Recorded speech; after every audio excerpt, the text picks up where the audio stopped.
marginalized, ignored. The travesty of the Depression in the reservation lands, in native lands, was a far greater tragedy than it was for the United States as a whole. If it wasn't for the American Red Cross in many tribes, the Cherokees particularly, or people like Will Rogers, many would have died and starved. My family left because to avoid that, to leave that what was familiar, their family, their culture, their homes, their traditions, to be able to survive.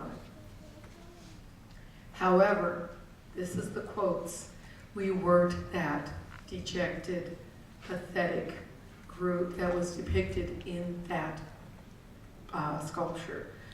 There was a flame within us. This flame was resilient. This flame was strong. This flame was not going to change. Where did this flame lie in each of us? It lied in our grandmothers and our grandfathers. The stories, the tales, the thoughts, the traditions, the sense of who we were and who we are and who we can be resided with them. There were community groups, little social clubs that kept this flame alive, even though everything else was being fractured around us. Within leaders and within groups that took this forward, kept this sense alive, kept the path, did not change.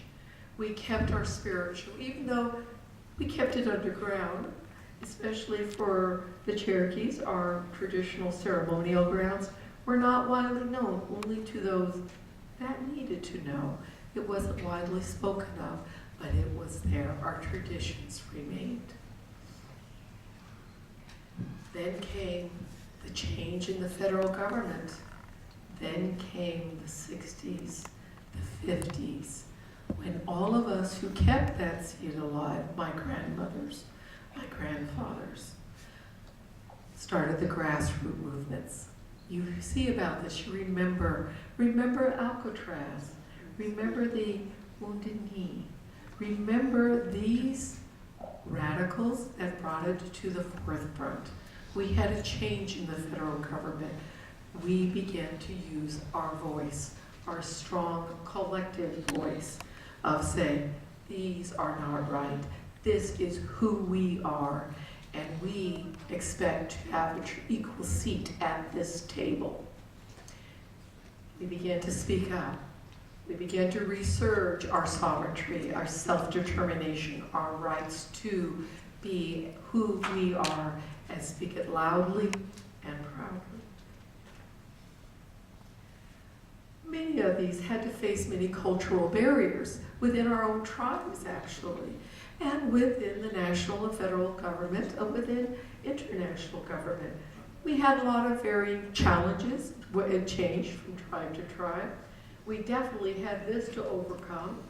We definitely had that long-standing mistrust and well-founded mistrust of federal policy and general westernized colonization of the societies. We most assuredly were dealing with care that was not culturally sensitive.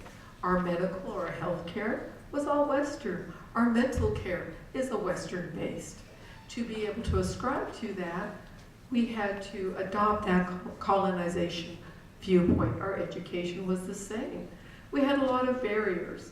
We had low income, low education. We had a cultural poverty that had been forced upon our people for 100 years, over 100 years, 400 years actually. We had a high death rate. We had a high infant mortality rate. We had a lack of a lot of things, but it took these core people to bring us together where we have moved beyond that. So when I look to the past, it isn't a look of apathy or dependency. I look at that strength and resilience that allowed our people to settle and civilize this land 7,000 years ago, and that have remained here since then. This is a quote from Wilma Mankilder, and it kind of expressed the thing of the day. We really have to look at the problems, pull back that fail, look at the problem, dig in.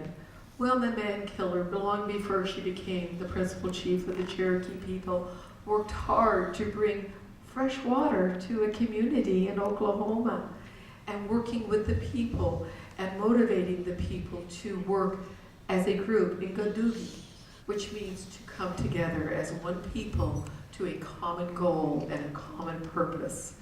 And that was her trials and tribulations. She had to overcome distrust of the people, yet she is Cherokee. She had to overcome the corruption of the Cherokee government and issues with that.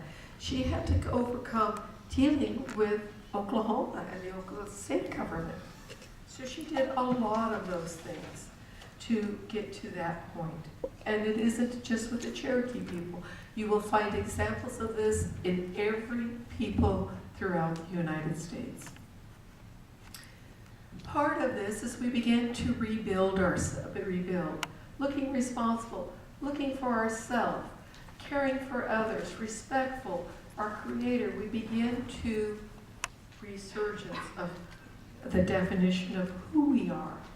We move forward, making our goals, looking at ourselves, looking at our people as a group. We began confidence, our identity, our self-worth, contributing to our communities, to our family, to our nations. And we began to rebuild our circle, filling in those areas that were stressed or fractured or not clearly defined within ourselves. So, what's happening today? We look at the language.